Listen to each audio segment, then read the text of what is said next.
At the very beginning of the movie, we see Ray driving in the car with his wife, Joan, and their daughter Perry.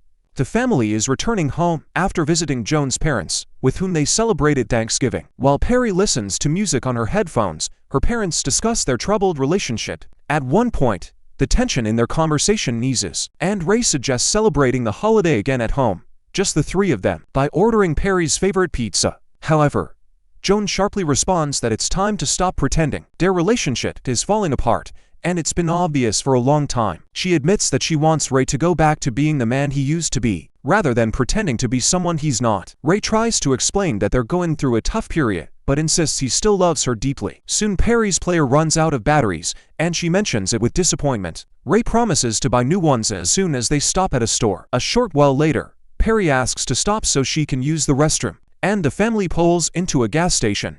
Ray grabs a coffee for himself, a cola for Joan, batteries, and 2 small bottles of whiskey. At the register, the cashier informs him they don't accept cards.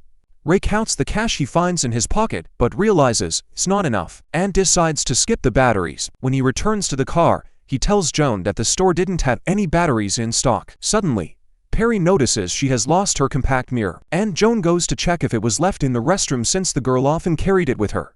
Meanwhile, Ray inspects the car. While her parents are busy, Terry spots a balloon caught on some rebar at an abandoned construction site nearby. Intrigued, she walks toward it but is soon approached by a threatening dog. Backing away, Perry calls out for her father. Hearing her cry, Ray turns and sees his daughter standing at the edge of a deep pit. As the animal approaches her, he grabs a rock and throws it toward the dog, but at that moment, Perry loses her balance and falls. Without hesitation, Ray jumps in after her. After regaining consciousness from the fall, Ray initially fears Perry may have died, but he soon notices that she is alive. However, he and Joan suspect she has a fracture. Ray decides against calling an ambulance, fearing it would take too long to arrive, and suggests driving her to a hospital they recently passed on the road. Joan urges him to hurry, and they race down the highway, trying to overtake everyone in their way. During one of the overtakes, Ray notices an oncoming car in the opposite lane. He speeds up sharply, narrowly avoiding a collision and returning to their lane just in time. When they finally reach the hospital, Ray rushes to check them and then finds a huge waiting room queue. He tries to explain to the staff that his daughter needs urgent care, but they tell him they must wait their turn. In despair, Joan accuses Ray of being helpless and insists he take action. Ray tries again to get the doctor's attention but receives the same response. They have to wait. To calm himself, he buys a bottle of water from a vending machine and happens to notice a doctor passing an organ storage cooler to an emergency worker through the window. Some time later, Ray and Joan are called to fill out registration forms. The process is frustrating, with many unrelated questions, such as whether they are married and Ray's previous occupation. To their shock, the hospital staff member unexpectedly suggests enrolling Perry as an organ donor. Outraged, the parents firmly refuse, but the staff member persistently tries to convince them to reconsider, further aggravating them. After this, Ray is informed that his insurance does not cover treatment at this hospital. He offers to pay in cash, but the staff member explains that such payment is not accepted. She leaves, promising to discuss the matter with the administration. Some time later, a nurse arrives and takes them to a room. Shortly afterward, Dr. Bertram enters, asks the parents about what happened, and examines Perry. He instructs the nurse to give Perry pain relief and send her for an X-ray. Then, while discussing the situation with the parents, he recommends a CT scan due to the possibility of a head injury. The doctor explains that this procedure is necessary to rule out serious complications. Despite the high cost, Ray and Joan agree to the examination. Sitting next to his daughter, Ray suggests to Joan that they spend the night at a motel to rest and continue their journey the next day if their daughter is okay. However,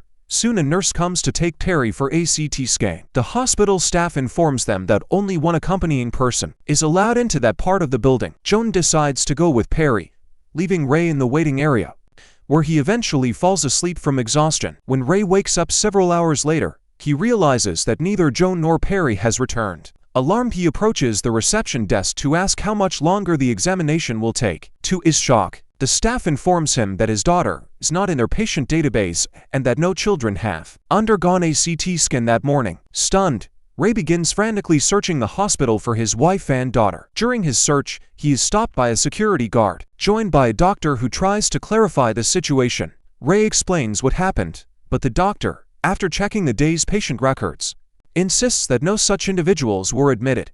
Spotting the nurse who earlier escorted his family, Ray points her out and demands answers. The nurse claims that Ray likely suffered a severe head injury and that his memory may be unreliable. Furious, Ray accuses the staff of hiding something and of taking his family away. Enraged, he lunges at the nurse, shouting that he wants the truth. The security guard tries to calm him by using pepper spray, while the nurse administers a sedative injection to Ray. He is then escorted to a private room to rest while the situation is sorted out. Once the security guard leaves, Ray, despite the effects of the sedative, gets up from the couch. Feeling dizzy, he tries to open the door but finds it locked. Desperate to escape, he rummages through the medical cabinets and finds several syringes of adrenaline. After injecting himself multiple times, Ray feels a surge of energy. Wrapping a piece of cloth around his hand, he punches through the glass on the door to unlock it. Although the sedative is still affecting him, making his vision blurry, Ray begins searching the hospital for his family, peering into every room. In one room, he spots a doctor who earlier posed as a nurse and accompanied his daughter to the CT scan. Suddenly, a security guard appears and Ray, wasting no time, tries to flee. Reaching the service exit, he topples a trash bin to slow the guard down. To his horror, human remains spill out of the bin. Although shaken, Ray keeps running and hides in the trunk of a parked car. The guard rushes outside but fails to find him. Speaking into his radio, the guard reports losing track of Ray and heads back inside. From his hiding spot, Ray notices a police patrol car leaving the hospital. He runs out, flags them down and hastily recounts his story.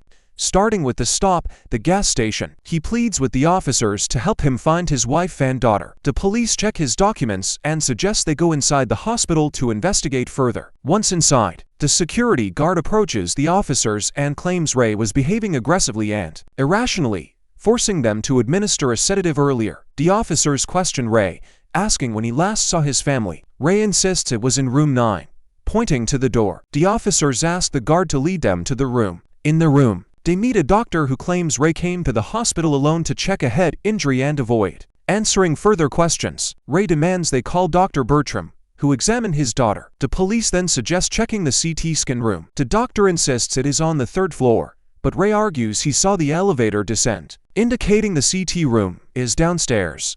Despite his protests, the doctor leads them to the 3rd floor, where the CT scan room is located. However, the patient database contains no records of a scan being performed on Perry, and the times do not match Ray's account. While waiting for Dr. Bertram, a nurse brings in a crumpled sheet of paper she found in the trash. The paper states that Ray had registered himself for treatment. When Dr. Bertram arrives, he claims Ray came to the hospital alone, said he was in an accident, and behaved erratically. Bertram adds that Ray refused a head scan and sat in the waiting area, saying he was waiting for his wife, Abby. The police are confused and ask who Abby is, as Ray had spoken of his wife, Joan. It is revealed that Abby is Ray's deceased ex-wife. Ray insists she has nothing to do with the situation and accuses the hospital of using her name from his insurance policy to frame him. He claims they have kidnapped Joan and Perry. The security guard suggests reviewing surveillance footage, but the video only shows Ray. There is no trace of Joan or Perry. Ray begs the police to search the hospital, but they explain that without a warrant or solid evidence, they cannot proceed. Gradually, they begin to doubt Ray's mental state, suspecting his account may be the result of psychological instability. Dr. Bertram suddenly announces that someone has been found in the ward who can help clarify the situation. When Ray enters, he notices Perry's scarf on the bed, with bloodstains that immediately catch the police's attention. A psychotherapist approaches and offers to speak with Ray privately to help him piece together what happened. During their conversation, the psychotherapist asks Ray numerous probing questions about his family, including Perry, Joan and his late ex-wife Abby. She brings up his past struggles, such as his battle with alcoholism 8 years earlier. Gradually, she guides Ray toward the idea that his memories might be distorted. She then suggests they visit the site of the accident to help him recall the events more clearly. Arriving at the gas station with the police, another patrol car joins them with a search dog. The dog sniffs Perry's scarf and quickly heads toward the construction pit. There the dog finds Perry's compact and traces of blood. The psychotherapist questions Ray again about what happened. He insists he threw a rock to scare away a dog, while Perry stood near the edge of the pit. However, the psychotherapist suggests that there might not have been any dog at all, and Ray could have harmed his daughter in a fit of anger. She theorizes that Ray, in his rage, threw the rock at Perry and then attacked Joan when she tried to intervene. The psychotherapist convinces Ray that he fabricated everything he experienced at the hospital. She then asks him where he hid their bodies, but Ray remains silent. He is arrested on suspicion of murder At that moment, Ray spots the same dog he mentioned earlier and begins to believe his version of events is still true. Suddenly, Ray grabs a police officer's gun, takes the psychotherapist hostage, and locks everyone else inside the gas station building. Taking the psychotherapist's ID pass, he races back to the hospital. Using the pass, Ray enters the building, dons a medical gown, and heads toward the elevator. However, he realizes that accessing the required floor requires a key. Just then a security guard calls the elevator. Ray pulls him inside, threatens him with a gun and demands to be taken to his family.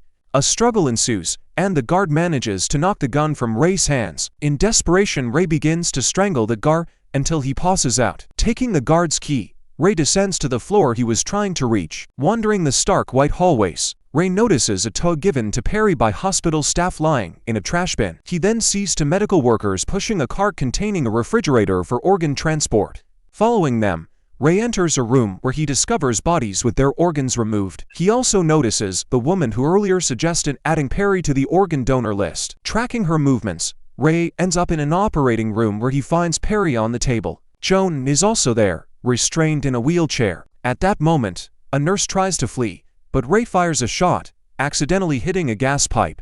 Joan reveals that both she and Perry were drugged. Ray frees his wife and daughter and tries to get them out of the hospital. However, one of the doctors attacks him, and during the struggle, Ray drops his gun. The medical staff attempts to inject him with an unknown substance, but Ray manages to retrieve his weapon and shoots a lamp, triggering an explosion due to the leaking oxygen. Amid the chaos, Ray carries Joan and Perry to the elevator. On their way out, two hospital staff members try to block their escape, claiming they cannot let them leave. Without hesitation, Ray shoots one of them in the knee and drives his family out of the hospital before the police arrive. It seems like the ordeal is over, and Ray has saved his family. However, as the camera shifts to the rearview mirror, we see that it is not Joan and Perry in the backseat, but a young man covered in blood. In reality, Perry died immediately after falling into the pit. When Joan realized this, she attacked Ray in rage, but he shoved her, causing her to hit her head on exposed rebar.